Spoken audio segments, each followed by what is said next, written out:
Bakit umalis nang wala?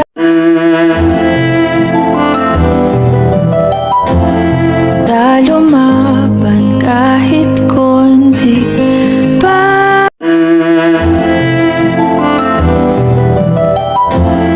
na at nakita kita.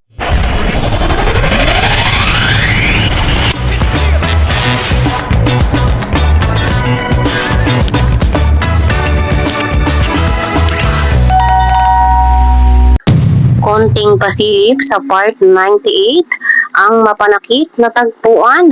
Yan si hindi sumipot. Ang buong detalye, sabay-sabay po nating alamin at pag-usapan ngayong araw. Pero bago po ang lahat, isang mapagpalang araw at gabi sa inyong lahat.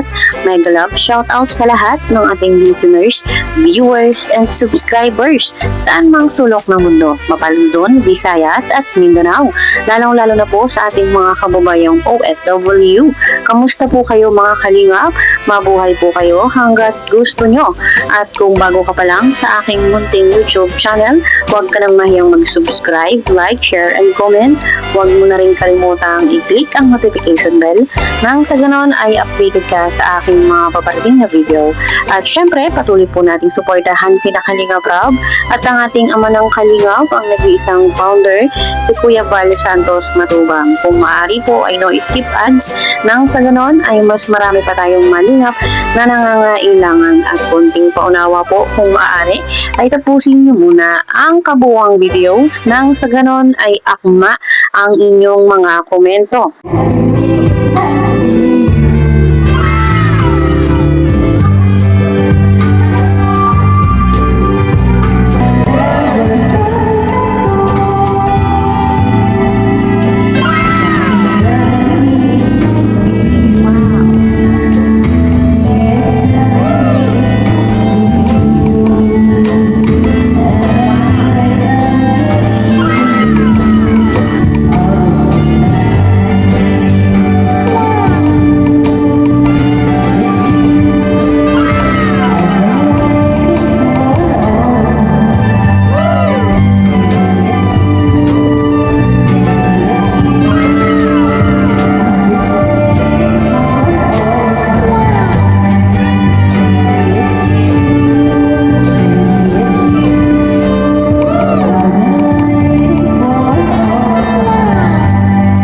Ayun, napanood naman po natin mga kalingap at masaya ang ating Bebe Viancy, ang nag-iisang wifey ni Habi. At hanggang ngayon ay pinag-uusapan pa rin ang EDC.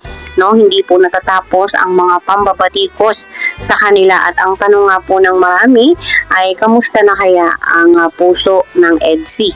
Alam naman po natin nung nakaraang vlog sa channel po ni Kalingap Rob ay gusto nang itigil ni Viancy ang love team, gustong itigil muna. Kumbaga ay tigil, stop muna, no? Walang vlog, hindi natin makikita ang EDC. Kaya po ang marami sa atin ay talagang nalungkot nung napanood ang vlog na yon. Marami ang umiyak, no? Hindi pa naman po kumpirmado talaga kung ititigil ang EDC. At ito nga po ay malalaman na natin sa part 98 kung ano ba ang desisyon ng hukuman, kung ititigil na ba muna ang love team. No? Kaya po mamaya mga kalingap ay mapapanood na po natin ang sagot sa ating mga tanong. Nag-post na si Kalingap Rob na mamayang 8 PM premiere ay mapapanood na natin ang part 98. Kaya po tuloy na, no? Kaya abangan natin itong mga kalingap na talagang nakaka-excite. No? Hindi ko alam kung ano ang aking mararamdaman talaga. Hindi ko alam kung, sari-sari emosyon.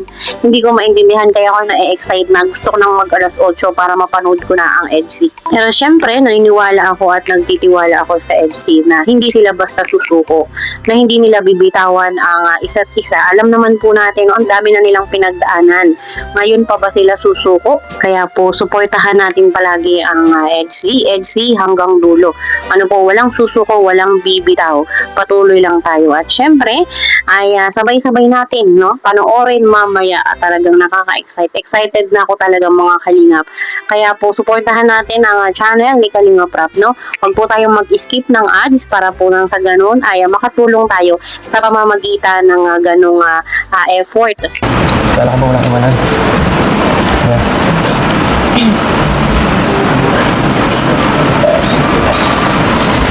Bakit? Baba ka na ba? Nakilala? Wala. Bakit mo ba yun? Ba't mo ko iiwan?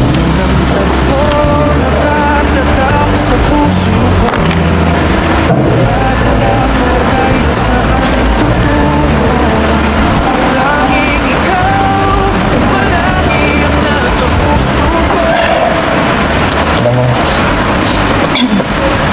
naiintindihan ko naman mahirap talaga pagka ikaw nasa kondisyon sitwasyon ng bata ka pa at medyo hindi mo pa kayang igurin lahat ng mga bagay na naririnig mo, pero sana isipin mo rin na hindi lang ito para sa atin, kundi para dito sa mga kapatid mo, sa mga magulang mo, sa'yo,